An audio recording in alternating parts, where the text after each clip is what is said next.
ci gaban ilimin da na bayar. Aminci a gare ku dukkan mutanen kirki. Wato akwai manyan gidajen tarihi na duniya da harka yau suke girmama Bahaushe. Kun san Bahaushe tun kafin zuwan ilimin zamani yana da fikira ta ilimin geography. Domin misali ku ɗauko ganuwar Kano da Bahaushe ya yi. Kun san ya yi ta da manufa huɗu ne. Kare gari daga azzalumai, sai wannan lokacin ƙasa ake haƙa a yi wannan ginin. Shine aka yi ginin na kariyar gari na farko.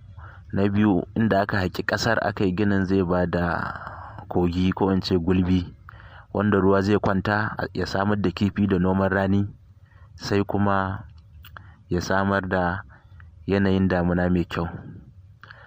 Domin duk inda ruwa yake a kwance a doron ƙasa zai iya samar da damuna mai kyau da sanya bishiyoyi inda suka dace. Amma wataƙila wasu ba su fahimci haka ba. To amma bari mu ɗora akan wani misali. Wa ya taɓa zama a tsakiyar Sahara? In mutum bai taɓa zama ba kuma ya tambaya, zai ga cewar samun ruwan sama irin wannan gurin bai da yawa yanda ya kamata. A wasu lokutan ma sai sun ga ruwan suke sa rai da shi in damuna ta zo. Sai mu juya kuma ga ina ne yake da yalwar ruwa. Sai mu ɗauko can teku ma kamar Port Harcourt ko Lagos. Za mu ga cewar suna da teku. A shekara wannan su 'yan wasu watanni ma ake tsagaita da ruwan sama. Ruwan har damunsu yake ruwan sama. Me yasa? Ba zan ba da sata amsa ba. To amma dai bari na bayar kaɗan. Saboda kun ga akwai teku, rana tana dukan wannan ruwan.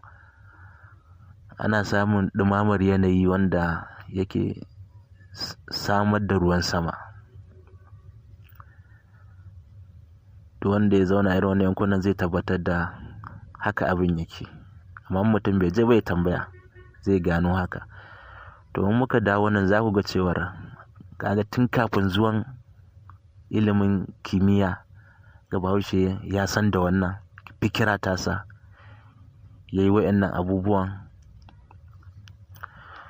wanda ina jin tun gaban 2000 za ka ga kuma wa'annan gurare suka zama wajen zuba najasa.